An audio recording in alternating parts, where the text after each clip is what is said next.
दीदी जी। जय श्री राम, जय जय श्री राम। सभी दर्शकों को जय जय श्री राम। दीदी जी, मेरा आज का सवाल ये है कि मर्यादा पुरुषोत्तम श्री राम और रावण के बीच में जो युद्ध हुआ था, उस युद्ध के बीच में जो रावण की पुत्रवधू थी सुलोचना, वो क्यों गई थी? बहुत बढ़िया प्रश्न है और आज की युवा पीढ़ी को जानना चाहिए, सीखना चाहिए इस प्रसंग से कि जब कोई मर्यादा का पद ग्रहण करता है और मर्यादा पुरुषोत्तम प्रभु श्री राम की तरह अपना चरित्र जीता है तो उस पर शत्रु और शत्रु के परिवार के लोग भी कितना भरोसा करते हैं, इस प्रसंग से ये प्रमाणित होता है। सुलोचना रावण की पुत्रवधू यानी कि मेघनाथ की अर्धांगिनी थी और जब रावण और प्रभु श्री राम के बीच युद्ध चल रहा था तो प्रतिदिन कोई ना कोई उस युद्ध में भाग लेता था और बहुत द्वंद्व होता था उसमें। तो दोनों में से कोई ना कोई एक पक्ष का उसमें जो भी निर्णय होता था वो शाम तक आ जाता था। तो एक दिवस में क्या हुआ कि मेघनाथ उतरा युद्ध करने के लिए और मेघनाथ ने उससे पहले भी कई दिनों तक युद्ध किया था, लेकिन जिस दिन वो उतरा उस दिन प्रभु श्री राम ने अपने लघु भ्राता प्यारे जो लक्ष्मण जी हैं, जो बहुत प्यारे भ्रातृ प्रेम के उदाहरण हैं, उनको आशीर्वाद दिया कि लक्ष्मण, मेघनाथ का जब आप वध करो तो उसका सिर पृथ्वी पर नहीं गिरना चाहिए। तो लक्ष्मण जी ने पूछा, भ्राताश्री ऐसा क्यों? तो राम जी ने कहा, लक्ष्मण, मेघनाथ की पत्नी जो है वो पतिव्रता है, मतलब वो अपने पति का इतना वो उसका सतीत्व मजबूत और प्रबल हो गया है कि वो चाहे किसी को श्राप दे दे या उसकी हाय तो हम जीता हुआ युद्ध भी हार सकते हैं। यदि उसके पति का सिर पृथ्वी पर गिरा तो अपमान हो सकता है। तो अच्छा क्या करना चाहिए? लक्ष्मण जी ने पूछा, भ्राताश्री आज्ञा दें कि क्या करना चाहिए? बोले, उसका सिर पृथ्वी पर न गिरे तो इस प्रकार का कुछ प्रबंध करना। लक्ष्मण जी गए और युद्ध किया तो उसका जैसे ही तीर चलाया तो उसकी भुजा जो है निकल करके वो सुलोचना, उसकी जो अर्धांगिनी थी मेघनाथ की, उसके गोद में गिर गया और सिर पे तीर मारा तो सिर लक्ष्मण जी ने हाथ में ले लिया। वहाँ पर हनुमान जी भी थे वहाँ पर, तो सब लोगों ने मिलकर के उसके सिर को नीचे नहीं गिरने दिया। अब जब भुजा सुलोचना उसकी मेघनाथ की अर्धांगिनी के गोद में गिरी तो भुजा देख करके वो पहचान गई कि ये तो उसके स्वामी की ही भुजा है, अर्थात सुलोचना के पति मेघनाथ की भुजा है।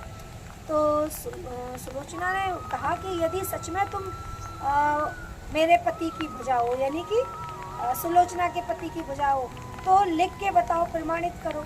तो वो भुजा ने, दासी ने उस भुजा के हाथ में कलम पकड़ा दी और उस भुजा ने लिखा कि ऐसे ऐसे युद्ध हुआ और उसमें प्रभु श्री राम के छोटे लघु भ्राता लक्ष्मण जी ने उन पर बाढ़ चला के उनका वध कर दिया है।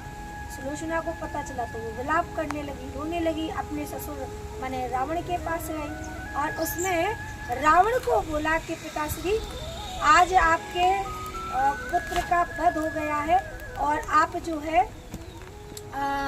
हमारे स्वामी, मतलब उसके जो स्वामी पति मेघनाथ जी हैं, तो अब जी इसलिए लगा रही हूँ कि एक पतिव्रता नारी अपने पति का अपना खुद का सतीत्व, आप वो सतीत्व में आ गई, क्योंकि वध होने के बाद कोई भी व्यक्ति पर दुश्मनी करने योग्य नहीं रहता, क्योंकि वो परमात्मा के उस चरणों में विलीन हो जाता है।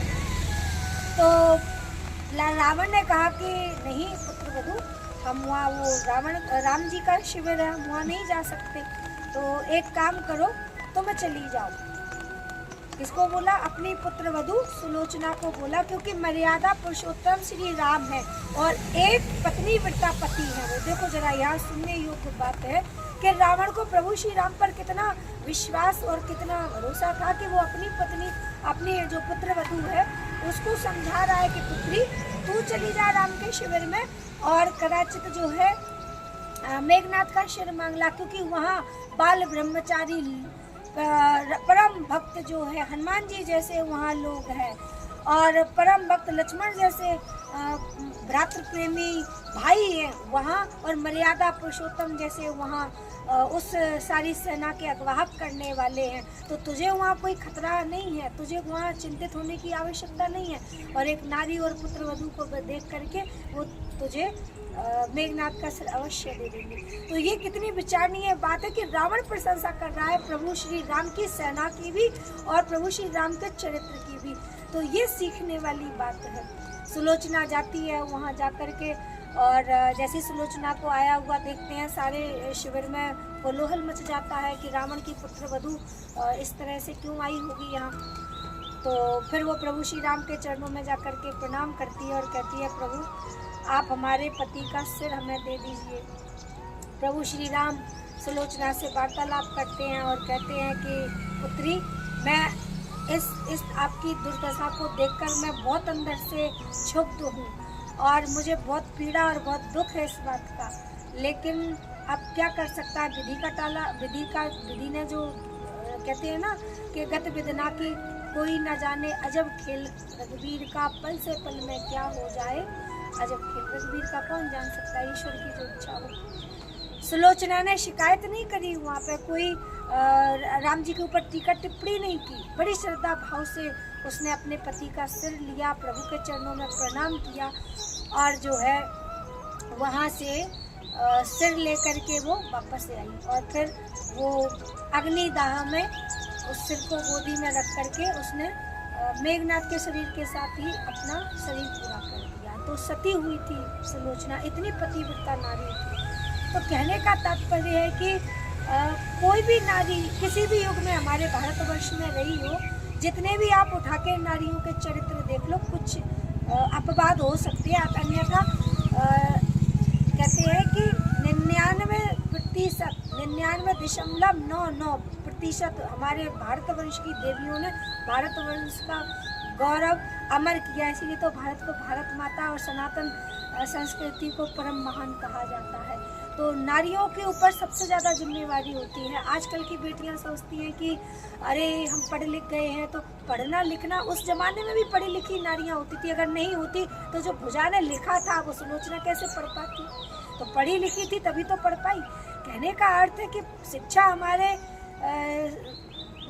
संस्कारों में शुरू से रही है, लेकिन कुछ आताताइयों ने जब आक्रमण कर दिया भारत पर और बहू बेटियों की इज्जत लूटने का प्रयास करा, तो बीच में थोड़ा शिक्षा पे कहीं ना कहीं विराम लगाया गया ताकि बेटियां सुरक्षित रहे, बहुएं सुरक्षित रहे। अन्यथा हमारे यहाँ तो सीता माता पढ़ी लिखी थी, रुक्मणी जी पढ़ी लिखी थी। आप कहीं से भी उठा लो, गार्गी ले लो, उषा ले लो, कितने 50 उदाहरण गिना सकती हूँ मैं जहाँ नारियाँ पढ़ी लिखी थी। तो हमारे संस्कृति में शिक्षा को आप शस्त्र की भांति प्रयोग करो, उसका कुठाराघात मत करो अपने परिवार और समाज पर। शिक्षित होकर के और तेजी से अपने घर का, परिवार का, अपने समाज का, अपने देश का नाम ऊंचा करिए। यही कहना है मेरी सभी बेटियों से, सभी देवियों से। आप सभी ने मुझे ध्यान से सुना और सुलोचना के चरित्र से आप भी कुछ सीखोगे, ये मुझे पूर्ण विश्वास है। जय श्री राम, जय हिंद, वंदे मातरम।